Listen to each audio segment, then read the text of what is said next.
Bom, lá no Afeganistão, meio que trazendo esse assunto, fazia 20 anos que eles estavam sobre meio que o regime dos Estados Unidos lá, né? E agora a gente teve, infelizmente, ou felizmente, não sei, depende. É muito complexo analisar o que, que aconteceu ali realmente, se foi a melhor coisa Pra que mim, poderia ter o Biden acontecido. é completamente louco, mas eu sou burro. Cara, Então, pra mim ele também é. tá aqui a carta do Pra mim ele burro. parece um presidente fraco pra caralho, na minha opinião. Na minha opinião. Ele entra ali e começa a dar merdas no planeta que a gente não via fazer anos. Né? E sei lá. Eu fico assim, será que com 20 anos vai acontecer a mesma coisa? Será que a população do Afeganistão vai aceitar o Talibã de volta depois de 20 anos? São 40 milhões de pessoas, né? Olha, eu acho que tem dois aspectos que são importantes para a gente lembrar na hora de falar sobre o Afeganistão. O primeiro é que o Afeganistão é muito pobre e tem uma população, eu acho que quase 75% da população vive em partes rurais. Então, quem governa Cabul não controla o resto do país.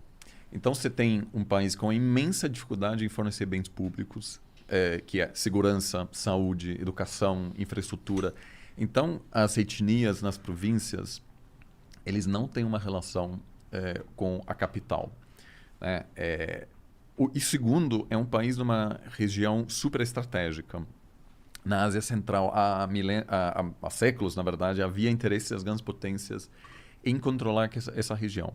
Então, até no século XIX, já havia uma ocupação britânica e os afegães só começaram a se enxergar como o próprio país porque havia tantas invasões de gente de fora que eles se unificaram temporariamente as etnias do país para tirar o Império Britânico. Aí a União Soviética ocupou o país nos anos 80, ficou lá, foi exatamente o mesmo. Havia um governo comunista, começou uma guerra civil, porque esse governo comunista, com as melhores intenções, eles queriam dar direitos para as mulheres. No Afeganistão. Isso. Foi nos últimos 10 anos da Guerra Fria que teve uma grande presença de tropas. E aí, o que os Estados Unidos fez? Começou a armar a oposição. Então, você teve uma guerra civil com armamentos de um lado chegando da Rússia e do outro lado dos Estados Unidos. Então, esse país, por causa dessas interferências contínuas, tem vivido guerras há décadas. E aí os russos, em algum momento, se retiraram e quem ficou foram grupos que receberam por anos bastante apoio dos Estados Unidos. E o Talibã acabou se consolidando no poder, mas mesmo nessa época não controlou todas as províncias. Tanto que em uma das províncias quem se instalou foi a Al-Qaeda, que é um movimento muito mais radical do que o Talibã.